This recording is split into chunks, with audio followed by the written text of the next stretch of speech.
You're listening to the CyberWire Network, powered by N2K.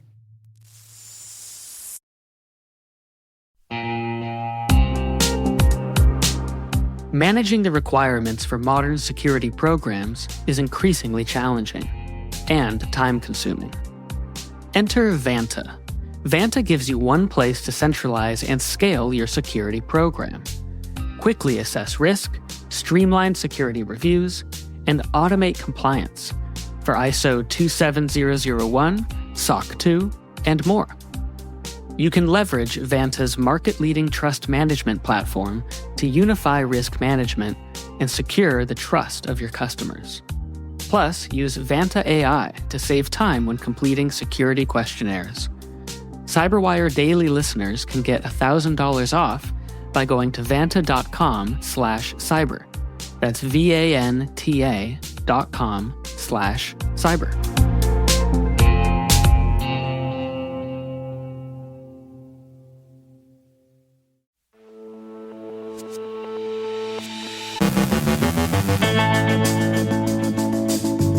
AT&T experiences a major outage, the LockBit takedown continues, an updated Doppelgänger is spreading misinformation, a roundup of critical infrastructure initiatives, Toshiba and Orange make a quantum leap, an eyecare provider hack comes into focus, a phony iPhone repair scheme leads to convictions.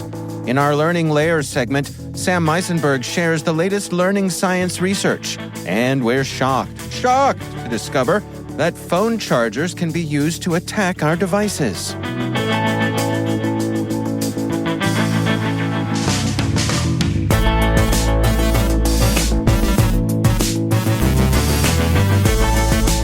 It's Thursday, February 2nd, 2024. I'm Dave Bittner, and this is your CyberWire Intel Briefing.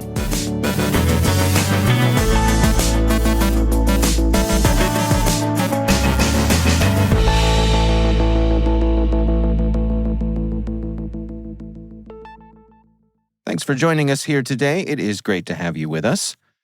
AT&T experienced a significant network outage affecting cellular and internet services nationwide. The outage impacted major cities, including Houston, Chicago, Dallas, Los Angeles, and Atlanta.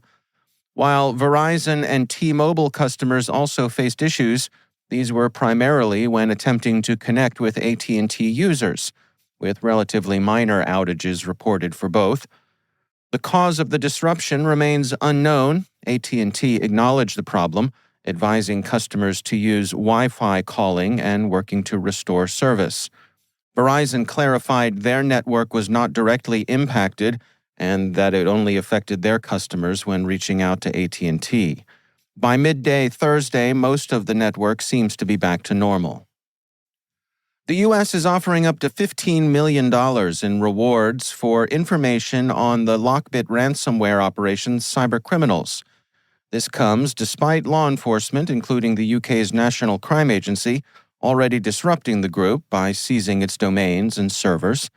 LockBit's seized domains now redirect to a site mimicking LockBit's, but display law enforcement messages, including details on the ransomware's activities, rewards, and sanctions against its affiliates. The NCA has listed nearly 200 LockBit affiliates' usernames, signaling a direct challenge to the group. Additionally, servers tied to LockBit's SteelBit data exfiltration tool have been destroyed, and over 14,000 accounts linked to the operation's infrastructure have been shut down. Authorities claim access to key infrastructure has been obtained, potentially aiding victim recovery, with 1,000 decryption keys already recovered. Trend Micro reports that before the takedown, LockBit was developing a new version of its malware dubbed LockBit NG Dev, potentially marking a significant evolution in its capabilities. Meanwhile, Ukrainian police arrested a father-son duo linked to the LockBit cybercrime gang, implicating the two in a series of ransomware attacks targeting enterprises and institutions in France. Despite the crackdown, LockBit administrators remain defiant, denying the effectiveness of law enforcement actions and claiming wrongful arrests. Clear Sky Cybersecurity and Sentinel Labs have identified a resurgence of the Russian information warfare campaign Doppelgänger, linked to the cyber espionage group ABT-28, Fancy Bear. Initially exposed by Meta and further analyzed by Recorded Future, Doppelgänger involves disseminating false information through numerous fake websites and social media channels. The new wave, Doppelgänger NG, utilizes updated infrastructure and expands its target list to include the US, Germany, Israel, and France, operating over 150 domains. This campaign demonstrates significant investment, suggesting state-level backing, and aims to influence international perceptions and political discourse, aligning with Russia's hybrid warfare strategy. The campaign's success relies on building credibility over time, making engineered messages more difficult to detect and influential on public actions and societal norms.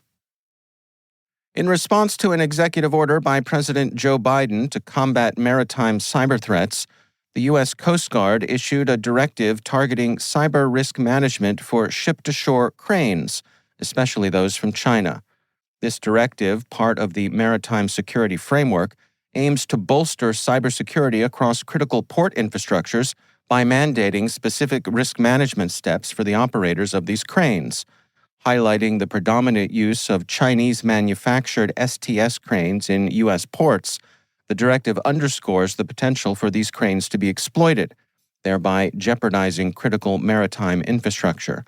To address these risks, the directive advises immediate engagement with local Coast Guard authorities for guidance, reflecting a broader government strategy to enhance maritime cybersecurity resilience and protect the national transportation system from cyber threats.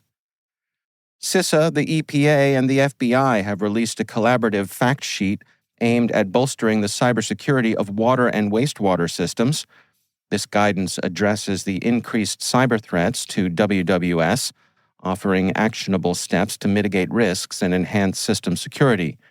Key recommendations include reducing public internet exposure of WWS infrastructure, conducting regular cybersecurity assessments, changing default passwords, cataloging OT and IT assets, developing cybersecurity incident response and recovery plans, implementing regular backups, mitigating known vulnerabilities, and conducting cybersecurity awareness training. The Electricity Information Sharing and Analysis Center, the EISAC, released its 2023 end-of-year report, reflecting on the Electric Reliability Organization's effective response to a year marked by unprecedented cyber vulnerabilities in the electricity sector. These included malware, ransomware, supply chain exploits, and more. The report showcases EISAC's achievements in enhancing information sharing among its U.S. and Canadian government partners and members and outlines its strategic plans for 2024. It highlights the identification of malicious traffic, monitoring of extremist threats to electricity assets, and prioritization of critical threats for comprehensive analysis. The report emphasizes EISAC's commitment to improving physical and cybersecurity practices within the industry, including the introduction of new programs and workshops focused on real-world events and security best practices. Toshiba and digital service provider Orange have successfully conducted experiments on quantum-safe networking, showing that quantum key distribution can coexist with conventional data signals over existing fiber optic networks. They demonstrated a 400 gigabit per second quantum-secure data transmission with QKD encryption over a 184-kilometer fiber link, indicating that current networks can be protected against quantum computer threats. The tests confirmed that QKD-secured signals can share the same fiber network with classical data transmissions, offering a cost-effective and rapid deployment method without needing dedicated fibers for QKD. Further evaluations emulated typical metro-based fiber network architectures using Toshiba's commercial QKD systems for quantum-secure encrypted data transmission. This collaboration marks a significant step towards integrating quantum key distribution into existing network infrastructures, enhancing security against potential quantum threats. American Vision Partners has notified nearly 2.4 million patients of a November hacking incident that compromised sensitive data. The firm provides administrative services to about a dozen ophthalmology practices in several states. The breach involved unauthorized server access, potentially exposing patient information, including names, contact details, birth dates, medical records, social security numbers, and insurance details. In response, the company has isolated the affected system, engaged cybersecurity firms, notified law enforcement, and taken steps to secure its IT infrastructure. Affected individuals are advised to monitor their credit reports and have been offered 2 years of free identity and credit monitoring. 2 Chinese nationals, Hoshan Sun and Pengfei Zhu, were convicted of mail fraud and conspiracy for attempting to defraud Apple by sending thousands of counterfeit iPhones to the company for repair, aiming to receive genuine replacements. Operating between May 2017 and September 2019, they, along with accomplices, shipped fake iPhones from Hong Kong to the U.S., then submitted them for repairs or replacements under Apple's warranty program. The scheme involved over 5,000 counterfeit devices, with genuine replacements sent back to Hong Kong for sale. The fraud was uncovered after Sun used his identification to open several mailboxes for receiving the counterfeit phones.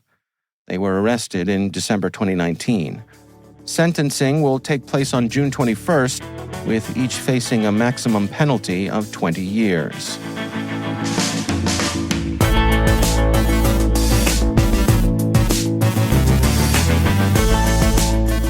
Coming up after the break, Sam Meisenberg shares the latest learning science research. Stay with us.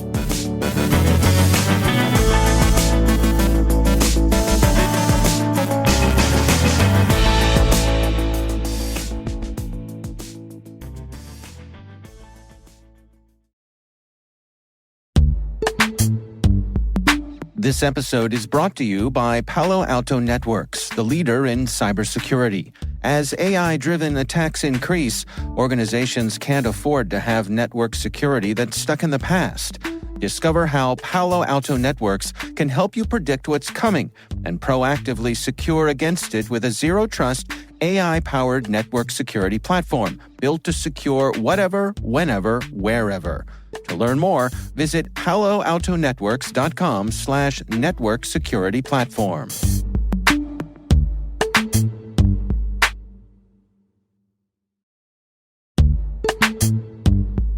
Struggling to secure on-prem apps with modern identity? Don't worry, you're not alone. Join industry leaders from Fortune 500 organizations to secure your apps on any cloud with any IDP, regardless of your environment's complexity. Meet Strata's identity orchestration platform, Mavericks. Say goodbye to the headaches of app refactoring and legacy tech debt. With identity orchestration, you can modernize legacy apps to use MFA or passwordless authentication in a few weeks, migrate from one IDP to another, and so much more without changing the app. No matter your IAM use case, Strata extends the value of your current identity investments. And the best part? You can try it for free today. Visit strata.io/cyberwire to share your biggest identity challenge, and they'll hook you up with a complimentary pair of AirPods Pro. Don't miss out. Visit strata.io/cyberwire. That's strata.io/cyberwire.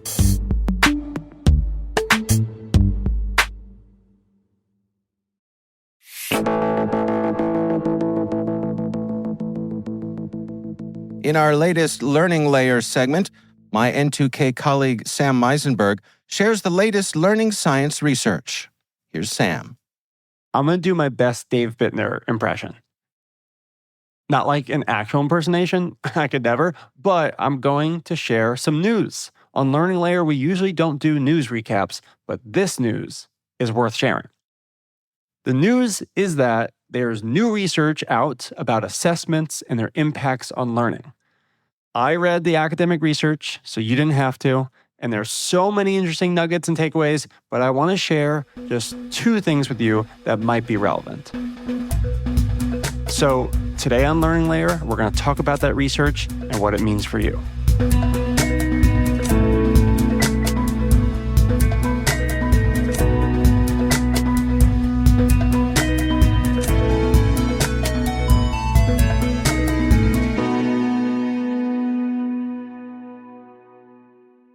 like I said, 2 takeaways. Number 1, pre-testing. Do it. Pre-testing means quizzing yourself about material that you haven't yet learned. So say you want to learn about dinosaurs. Well, step 1 in the learning journey would be to take a quiz about dinosaurs.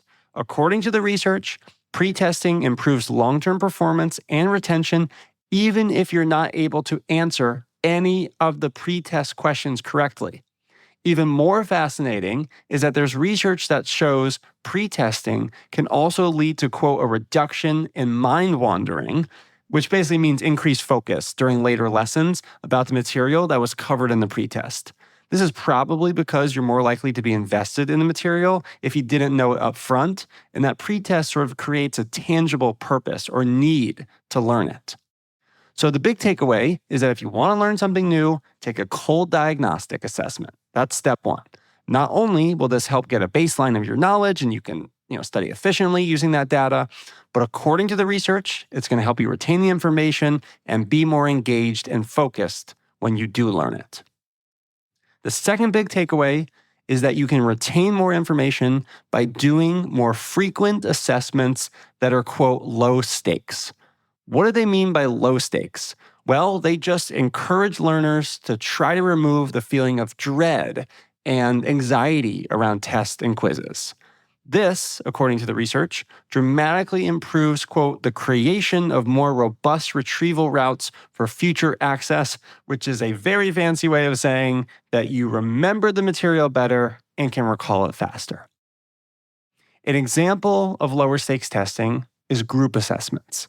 In the study, they asked students to work together in small groups and do quiz questions in a communal setting. They found that this modality helped students feel motivated and less anxious, which led to better learning outcomes. Now, here's the thing. One big caveat here. The study was about high school students. Our use case is slightly different. So we, as we prepare for a cybersecurity certification exam, actually want to feel that anxiety. We want to get to know that feeling. That's because at the end of all the studying that we're doing awaits a pass-fail exam, which is a very nerve-wracking experience for most people. We will be anxious on test day, and the best way to deal with test day anxiety is to feel it before test day. We want to get comfortable performing in those high-stakes situations. We want to experience it so we can know it and then overcome it. So basically, you want to use practice tests to simulate test day. Practice tests help you practice test anxiety mitigation strategies. So, in sum, to help with long-term retention and learning, do a diagnostic before you start studying, and then try to lower the stakes on quizzes, but not all quizzes, not all practice tests, right? Because we want to raise those stakes because we want to experience anxiety before test day rolls around.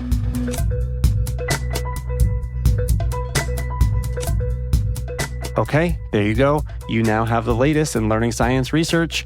Hopefully you got something out of this. Happy studying, and I'll see you next time on Learning Layer.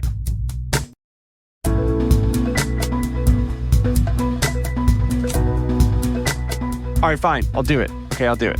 Here's my Dave Bittner impersonation. The YouTuber Stack Smashing, we'd love to know what you think of this podcast. Write your comment on the box of an Apple Vision Pro and send it to me, Dave Bittner, care of the CyberWire.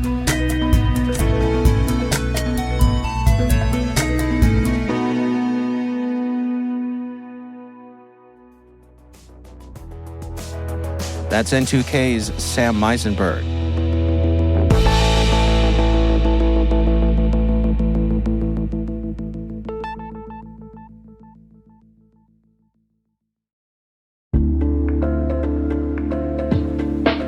Hey everybody, I want to take a few minutes here and talk about our sponsor, Splunk. You know, you need to keep operations humming around the clock, but potential disruptions are everywhere. Splunk helps you predict problems and find and fix issues fast so you can reduce risk and ditch downtime. The world's largest enterprises rely on Splunk's unified security and observability platform to become more efficient, resilient, and innovative. With Splunk, you can react quickly, evolve faster, and be ready for anything. Stay ahead of disruptions. Learn more at splunk.com/resilience.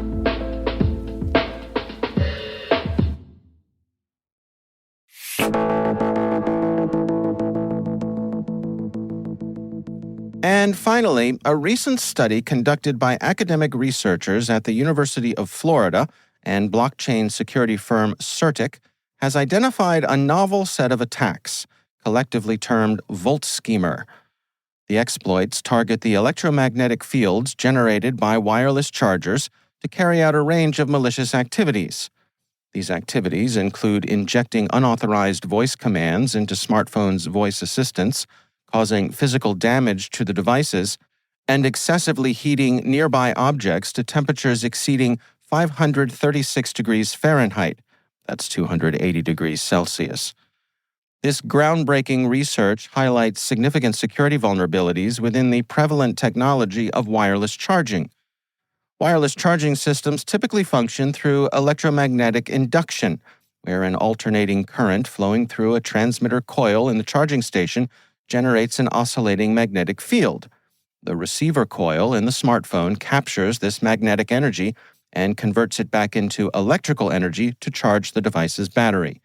The researchers demonstrated that by introducing voltage manipulation through an interposing device, they could interfere with the data exchange between the charging station and the smartphone. This interference allows for the distortion of power signals and the corruption of transmitted data with high precision. In the lab, the researchers conducted experiments on 9 of the top-selling wireless chargers worldwide. In one case, they managed to keep a smartphone charging beyond its capacity, leading to severe overheating. This was achieved by corrupting the communication signals between the phone and the charger, preventing the phone from signaling that it had reached full charge and needed to stop receiving power. The researchers' findings not only expose the vulnerabilities in current wireless charging technology, but also call for immediate action to enhance the security protocols governing these systems. The researchers have engaged with the vendors of the tested charging stations to discuss potential countermeasures that could mitigate the risks associated with Volt Schemer attacks. I gotta say, I never imagined I'd have to worry about my phone charger being the entry point for destruction or cyber spies. You might even say the revelation is shocking.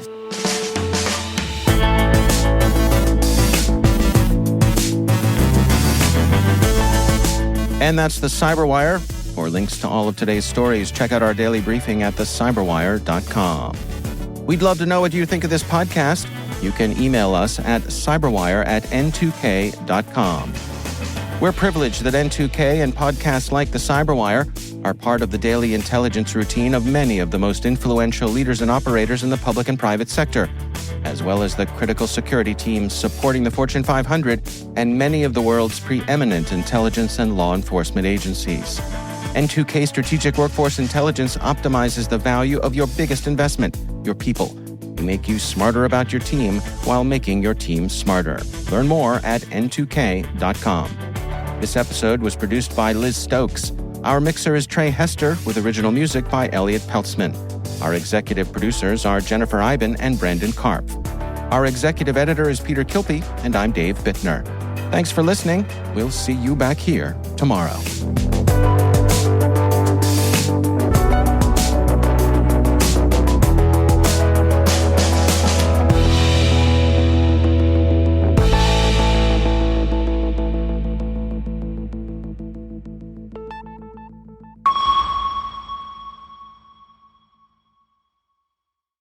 This episode is made possible in part by RSA Conference, where the world talks security. Through global events and year-round content, RSAC connects you to cybersecurity leaders and cutting-edge ideas for a safer, more secure future. Learn more at rsaconference.com/cyberwire23.